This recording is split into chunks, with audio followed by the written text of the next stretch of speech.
Black disabled and still legendary. The stories. Hollywood ignored. Hollywood taught us to worship perfection, but some of the greatest black legends were never perfect at all. They were blind, chronically ill, injured, or battling invisible disabilities while shaping music culture and history itself. Their bodies weakened, yet their influence grew stronger. These are not inspirational side notes. These are the stories the industry chose to hide because they challenge everything we were told about greatness. Welcome to Legends of Black Excellence. If you believe true power is revealed in struggle, not appearance, stay with us. Watch closely, subscribe, and ask yourself how many legends were erased simply because their bodies told the truths. When disability couldn't kill their greatness. Stevie Wonder. Stevie Wonder's story begins with loss, but not the kind that ends a life. Born in 1950, he lost his sight shortly after birth due to retinopathy of prematurity, a condition caused by excess oxygen in incubators. In a society that equated disability with limitation, especially for black children, his future seemed narrowly defined. Yet from an early age, sound became his language. By 11, he had signed with Motown. By 13, he reached #1 on the Billboard Hot 100 with Fingertips. Blindness did not slow him down. It sharpened everything else. As his body lacked sight, his musical vision expanded. Stevie Wonder developed an extraordinary sensitivity to tone harmony and rhythm, allowing him to layer sound in ways few artists could imagine. During the 1970s, after gaining full creative control, he released a legendary run of albums including Talking Book Intervisions and Songs in the Key of Life. These records were not only commercially successful, but socially conscious, addressing racism, poverty, and political neglect. At this point in his rise, one question lingers. Would this depth have existed without the silence blindness forced him to master, rather than hiding his disability? Wonder reframed it. He never marketed himself as an object of pity, nor did he allow the industry to define him as inspirational in a shallow sense. He let excellence speak. Over his career, he earned 25 Grammy Awards, the most ever won by a solo artist, and influenced everyone from Prince to Alicia Keys. His music proved that disability did not dilute genius, it refined it, stripping away distraction and leaving only truth. In later years, as age slowed his body, Stevie Wonder's legacy only grew stronger. He became a vocal advocate for disability rights, racial justice, and humanitarian causes, using his platform long after chart success faded. His life stands as evidence that greatness does not require physical perfection. Sometimes it is forged precisely where the body falters and the spirit learns to see farther than sight ever could. Ray Charles. Ray Charles lost his sight at the age of 7 after a childhood marked by poverty and trauma in the segregated South. By the time darkness fully settled in, he had already learned a hard truth: survival required adaptation. Blindness closed one door, but it opened another, forcing him to rely on sound memory and emotional intuition. At a school for the blind in Florida, Charles mastered piano, saxophone, and composition, laying the groundwork for a musical mind that would later transform American culture. What made Ray Charles revolutionary was not technical skill alone, but courage. In the 1950s, he did something considered unthinkable. He fused gospel structures with secular lyrics, blues pain with jazz sophistication. Songs like I Got a Woman and What Did I Say didn't just entertain, they challenged moral boundaries and racial expectations. His blindness sharpened his listening, allowing him to feel spaces between notes, to sense rhythm as emotion rather than measurement. Despite his success, Hollywood and the music industry rarely framed his disability as part of his genius. Instead, it was either ignored or reduced to a footnote, as if acknowledging it might complicate the myth. Yet Charles demanded control. He famously negotiated ownership of his master recordings, a radical move for a black artist in the early 1960s. That decision changed industry power dynamics and inspired generations of musicians to fight for creative rights. By the time of his death in 2004, Ray Charles had won 17 Grammy Awards and helped define what soul music truly meant, not a genre, but a feeling born from struggle, faith, and survival. His blindness never weakened his legacy. If anything, it stripped away illusion, leaving only raw honesty. Ray Charles didn't just create soul and R&B, he proved that when the body loses sight, the music can still see everything. Muhammad Ali. Muhammad Ali was never just a boxer. He was a force of language, movement, and identity. Long before illness entered his life, Ali's body was already paying a price for greatness. From the 1960s through the late 1970s, he fought in some of the most punishing bouts in boxing history, absorbing thousands of blows to the head. At his peak, his speed and reflexes seemed almost supernatural. Yet behind the bravado and poetry was a human body slowly accumulating damage that no championship belt could prevent. In 1984, 3 years after retiring from professional boxing, Ali was diagnosed with Parkinson's disease at the age of 42. The announcement shocked the world. Parkinson's is a progressive neurological disorder that affects movement, speech, and coordination, and medical experts have long linked Ali's condition to repeated head trauma from boxing. For a man once celebrated for his fast tongue and quicker fists, the disease appeared cruelly symbolic. The answer became clear in the years that followed: absolutely not. As Parkinson's slowed his movements and softened his speech, Ali's presence grew heavier, more profound. He chose visibility over retreat, appearing in public even as tremors became obvious. One of the most iconic moments came in 1996 when a visibly shaking Ali lit the Olympic torch in Atlanta. The stadium fell silent, not out of pity, but respect. In that moment, strength was redefined for a global audience. In his later life, Muhammad Ali became an international advocate for Parkinson's research, humanitarian causes, and peace. His body weakened, but his symbolism expanded. Ali proved that legacy is not erased by illness, it is tested by it. Parkinson's did not defeat Muhammad Ali, it revealed a different kind of champion. One who showed the world that dignity, courage, and impact can outlast even the strongest body. The illnesses Hollywood tried to hide. Toni Braxton. Toni Braxton rose to fame in the early 1990s as the embodiment of elegance, control, and vocal precision. With her deep, unmistakable contralto, she quickly became one of the best-selling R&B artists of her generation, selling over 70 million records worldwide. To the public, her image was polished and powerful. What audiences did not see was a body already under strain. Long before her diagnosis became public, Braxton was quietly battling symptoms that made touring, recording, and even daily life unpredictable. In 2010, Toni Braxton confirmed that she had been living with lupus, a chronic autoimmune disease that disproportionately affects Black women.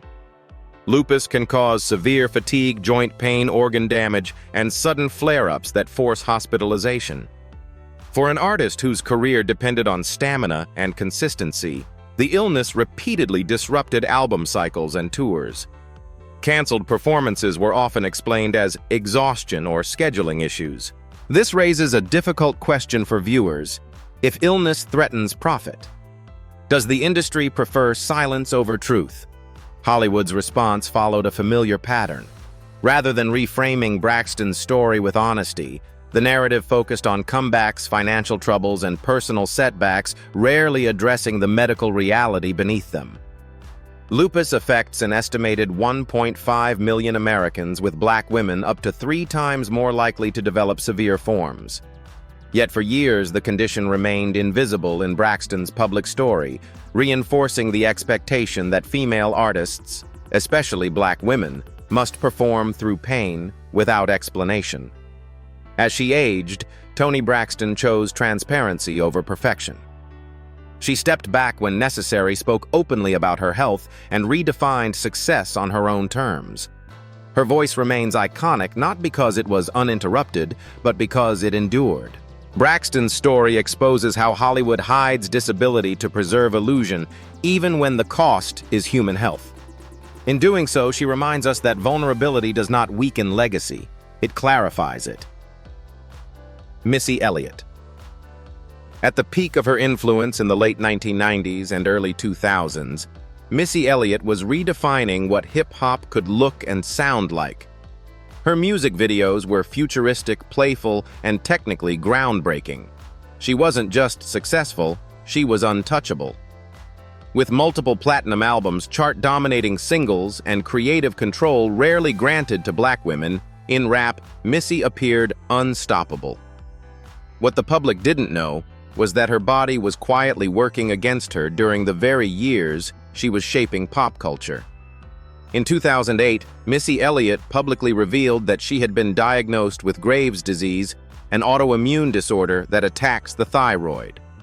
The illness can cause severe weight fluctuations, anxiety, muscle weakness, heart complications, and extreme fatigue. For an artist known for high-energy performances and relentless creativity, the symptoms were devastating. Missy later admitted she was afraid to drive, afraid to be on stage, and often physically unable to function at the level fans expected. Instead of openly addressing her condition, Hollywood did what it often does. It filled the silence with speculation. Rumors about weight gain, loss of relevance, or personal decline replaced medical truth. Missy largely vanished from the spotlight, not because she had lost her talent, but because her health demanded retreat. Graves' disease affects an estimated 1 in 200 people, and women, especially women of color, are significantly more at risk. Yet at the time, there was little space in the industry for honesty about invisible illness, particularly for a female rapper whose image was tied to innovation and confidence. Missy Elliott eventually returned on her own terms, choosing longevity over burnout. Her later recognition, including the MTV Video Vanguard Award and Rock and Roll Hall of Fame induction, cemented her legacy beyond charts or trends. Her story reveals a hard truth. Hollywood celebrates output, not endurance. Graves' disease did not diminish Missy Elliott's greatness, it exposed how much strength it took to survive success itself. Chaka Khan. Chaka Khan's voice has always sounded larger than life, raw, elastic, and emotionally fearless. Rising to fame in the 1970s with Rufus and later as a solo powerhouse, she helped define funk, soul, and R&B for generations. With 10 Grammy Awards and a career spanning more than 5 decades, Khan became synonymous with vocal strength and endurance. Yet behind that commanding sound was a body enduring constant strain long before the public understood the toll chronic illness would take. For years, Chaka Khan lived with lupus, a chronic autoimmune disease that causes inflammation, joint pain, fatigue, and organ complications. Lupus is unpredictable, often flaring without warning, and disproportionately affects black women. During peak touring years, Khan continued to perform while managing pain and exhaustion that audiences never saw. Canceled shows were framed as personal struggles or professionalism issues, not medical necessity.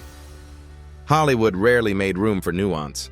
Instead of acknowledging chronic illness, the industry focused on maintaining an image of power and reliability. When Khan faced visible struggles, missed appearances, or uneven performances, the narrative leaned toward decline rather than diagnosis. Lupus affects an estimated 1.5 million Americans, yet public understanding remained limited for decades. For a black woman whose brand was built on vocal fire and control, admitting physical vulnerability risked being labeled difficult or unreliable. In later years, Chaka Khan chose survival over silence. She became more open about her health, stepping back when necessary and redefining what longevity looks like. Her voice, though, shaped by time and illness, remains unmistakable. Chaka Khan's legacy is not weakened by chronic disease, it is deepened by it. She stands as proof that greatness is not about endless output, but about persistence through invisible battles. Hollywood may have preferred perfection, but history remembers truth and her voice still tells it. The disabled black legend's history erased. Fannie Lou Hamer. Fannie Lou Hamer entered the civil rights movement carrying wounds that never healed. Born in 1917 to a family of Mississippi sharecroppers, her body had already been shaped by decades of brutal labor and systemic neglect. In 1963, after attempting to register to vote, Hamer was arrested and savagely beaten by police while in custody. The assault caused permanent neurological damage, leaving her with chronic pain, impaired vision, difficulty walking, and lingering trauma. For many, such injuries would have forced retreat. For Hamer, they hardened her resolve. Despite these impairments, Hamer became one of the most powerful grassroots leaders of the civil rights movement. She co-founded the Mississippi Freedom Democratic Party, MFDP, and challenged the all-white Democratic delegation at the 1964 Democratic National Convention. When she testified on national television about the violence she endured, her voice unpolished, trembling but unbreakable, cut through the nation's conscience. Hamer's neurological injuries were never framed as part of her leadership, and that omission was intentional. To acknowledge her disability would have complicated the image of political strength America preferred to project. Yet her body told the truth even when words failed. She often struggled physically to stand during speeches, yet refused to sit down. Medical care was limited, pain management almost non-existent. Still, she traveled relentlessly, organizing voters, speaking in churches, and confronting lawmakers who believed exhaustion would silence her.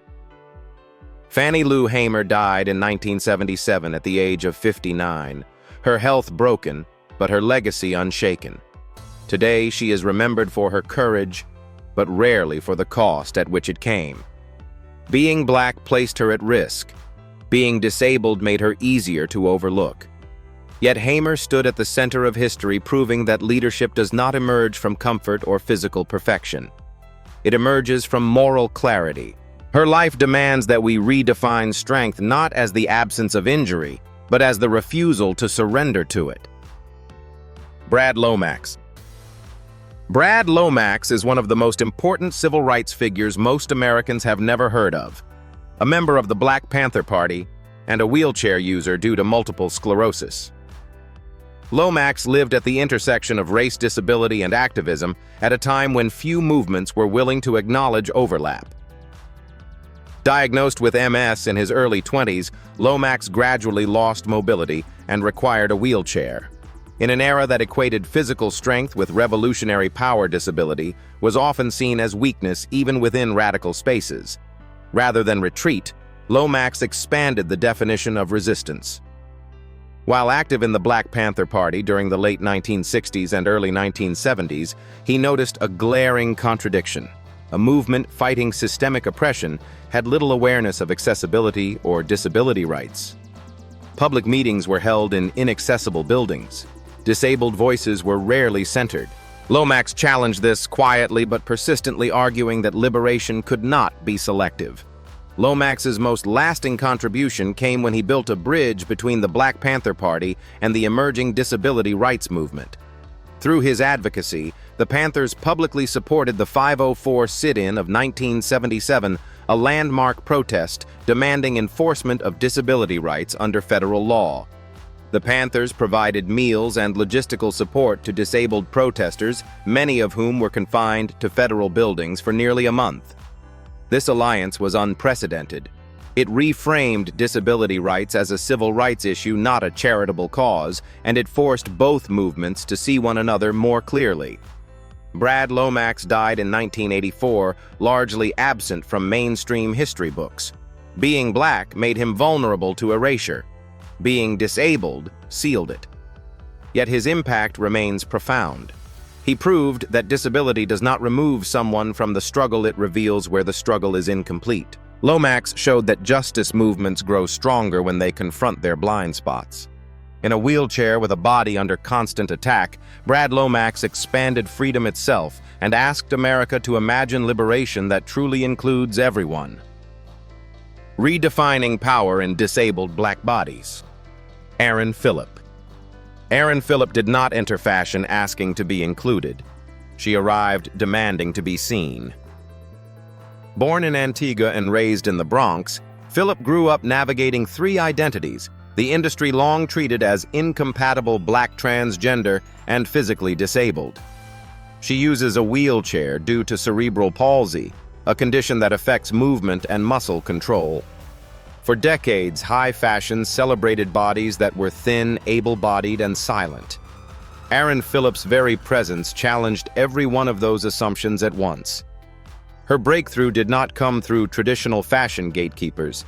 Instead, Phillip built visibility online using social media to document her life, her style, and her refusal to disappear. In 2018, she became the first Black transgender wheelchair-using model signed to a major agency, Elite Model Management. That moment was not symbolic. It was structural. It signaled that disabled Black bodies were no longer limited to inspiration stories or diversity panels. They belonged on the runway itself. When Erin Phillip walked and rolled into high fashion spaces, the response was polarized. Praise came quickly, but so did resistance. Critics questioned whether she was being used as a statement rather than respected as a professional. Phillip rejected the framing entirely. She did not ask to be inspirational. She insisted on being treated as a model measured by presence, discipline, and impact.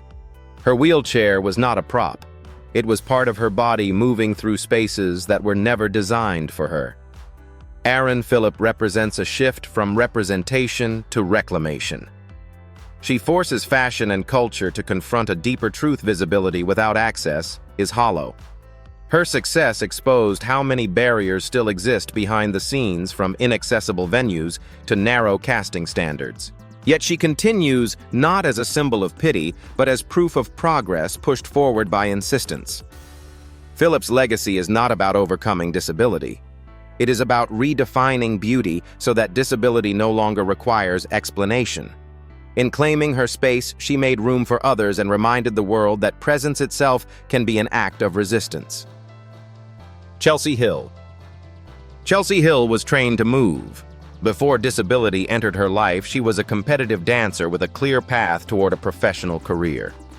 That future changed abruptly in 2008 when a car accident left her paralyzed from the waist down at age 17. For the dance world, she knew, built on symmetry, leaps, and able-bodied ideals. The message was unspoken, but clear: her story was over. What followed instead was a reimagining of what dance could be and who it was allowed to center. Recovery forced Hill to confront not just physical loss, but cultural erasure. Dance studios, auditions, and stages were rarely accessible, and disabled dancers were almost non-existent in mainstream visibility. Rather than accepting isolation, Hill began experimenting, translating rhythm and expression into seated movement, redefining lines through wheels and arms. In 2012, she founded The Rollettes, a Los Angeles-based wheelchair dance team that blended hip-hop, jazz, and commercial choreography.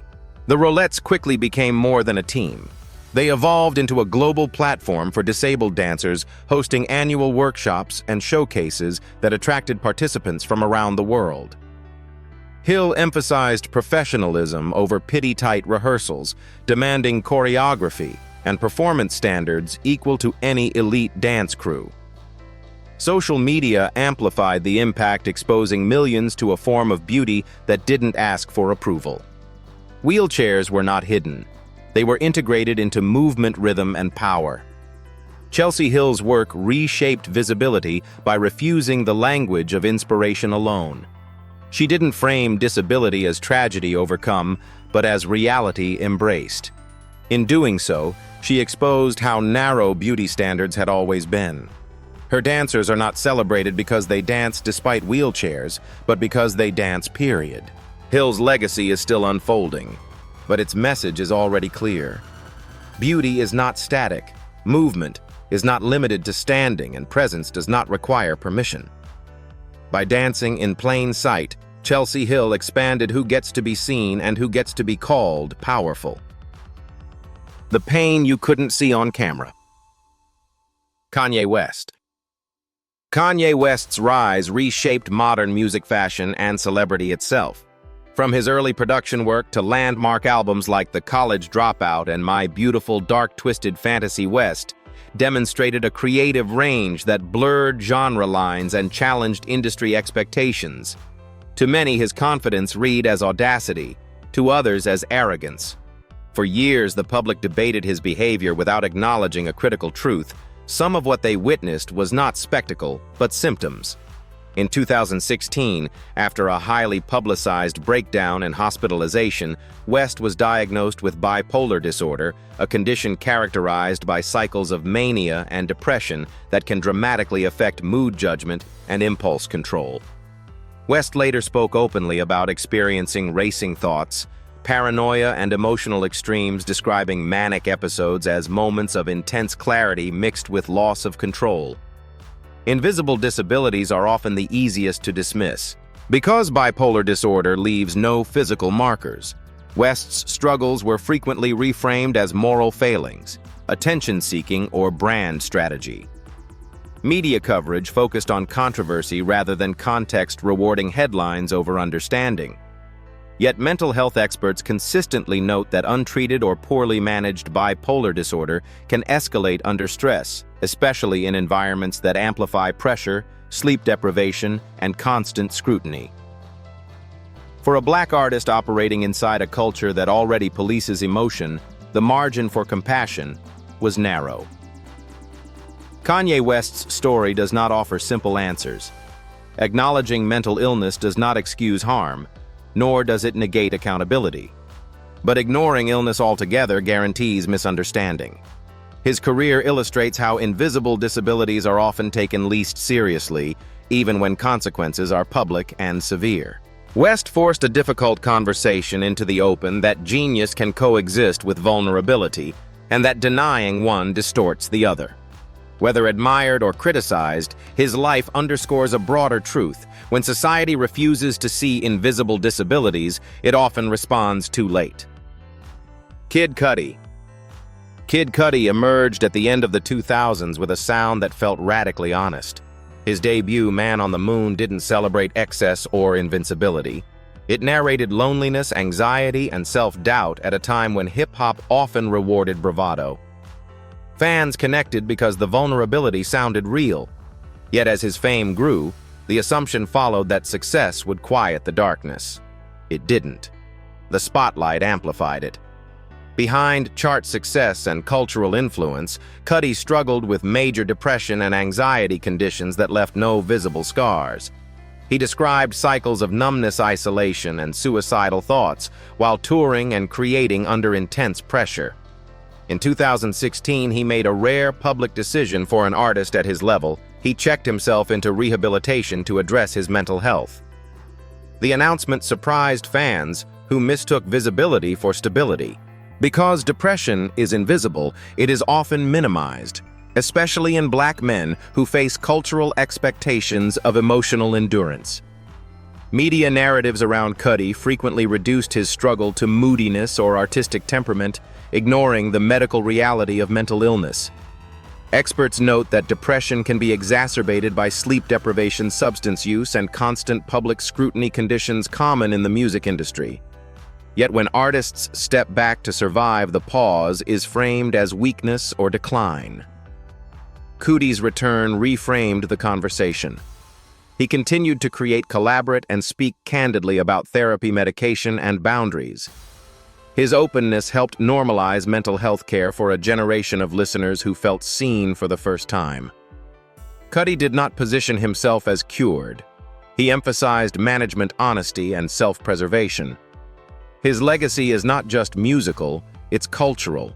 By naming depression amid success, he challenged the myth that pain disappears with applause. Kid Cudi showed that invisible disabilities demand belief, not proof, and that survival in a world that profits from burnout is its own form of courage. When disability was used, not respected. Blind Willie Johnson. Blind Willie Johnson's voice is one of the most haunting ever recorded in American music. Born in 1897 in Texas, he lost his sight as a child, reportedly after a domestic incident that left him permanently blind. In the early 20th century, blindness for a Black man in the Jim Crow South meant extreme vulnerability. Johnson survived by performing gospel blues on street corners. His slide guitar and gravelly vocals carrying a spiritual intensity that felt almost otherworldly. His disability did not define his talent, but it defined how the world treated him. Between 1927 and 1930, blind Willie Johnson recorded approximately 30 songs for Columbia Records. Tracks like Dark Was the Night, Cold Was the Ground became foundational to blues, gospel, and even modern rock. Yet despite recording for a major label, Johnson received no royalties. He was typically paid a small one-time fee per session, a common but deeply exploitative practice for black artists, especially disabled ones who lacked legal protection or bargaining power. Hollywood and the recording industry later celebrated Johnson's influence while doing nothing to prevent his suffering. By the 1940s, he was living in extreme poverty. After his house burned down, Johnson reportedly slept in the ruins exposed to rain and cold. He contracted malaria and died in 1945 at the age of 48. No safety net, no industry support, no recognition while he was alive. His blindness made him easier to exploit, and his blackness made the exploitation invisible. Decades later, blind Willie Johnson's music was rediscovered and revered. In 1977, Dark Was the Night, Cold Was the Ground was included on the Voyager Golden Record sent into space as a representation of humanity's greatest cultural achievements. It is one of the most ironic honors in music history. A man who died abandoned on Earth now echoes through the universe. Johnson's story exposes a brutal truth. Disability was not protected, it was used. His legacy forces us to confront how often genius survives, while the people behind it are left to perish. Darryl Mitchell. In the late 1990s, Darryl Mitchell was on a clear path towards sustained stardom. After breaking out in the cult comedy House Party and leading the NBC sitcom The John Larroquette Show, Mitchell had achieved something rare for a young black actor of his era: consistent leading roles across film and television. He was bankable, versatile, and visibly ascending. Then, in 2001, a motorcycle accident shattered that trajectory. Mitchell suffered a spinal cord injury that left him paralyzed from the waist down. Overnight, the industry's perception of him changed. The injury itself was life-altering, but Hollywood's response proved just as devastating. Rehabilitation required months of physical and emotional adjustment, yet the greater shock came when offers stopped arriving. Roles written for him vanished. Casting rooms that once welcomed him quietly closed. Rather than adapting stories to include disability, the industry treated paralysis as a career-ending condition. Mitchell refused to disappear. He relearned how to act from a wheelchair and fought to remain visible in an industry built around able-bodied assumptions. He returned to television in recurring roles on shows like CSI Crime Scene Investigation and later NCIS New Orleans, often portraying characters who used wheelchairs. While these roles mattered for representation, they also revealed a painful truth. Hollywood was willing to accept him only within the limits of his injury, not beyond it. The leading man trajectory he once held was never fully restored. Darryl Mitchell's story exposes how disability is treated not as a human condition, but as a commercial liability. His accident did not erase his skill, discipline, or screen presence yet. Hollywood acted as if it had. In surviving both injury and erasure, Mitchell became something else: evidence. Evidence that opportunity, not ability, is what truly disappears after disability. His career stands as a quiet indictment of an industry that praises resilience in theory, but rarely rewards it in practice. These stories force us to confront an uncomfortable truth. Disability did not end these black legends' greatness. Silence, exploitation, and erasure tried to. Some were hidden to protect an image, others were ignored because their bodies no longer fit a profitable mold, and many were remembered only after they were gone. Yet their impact survived every attempt to minimize it. At Legends of Black Excellence, we ask viewers to look deeper than fame and confront the systems behind it. So here is the question that lingers: did Hollywood ignore disability because it feared weakness, or because acknowledging it would expose how strength is really defined?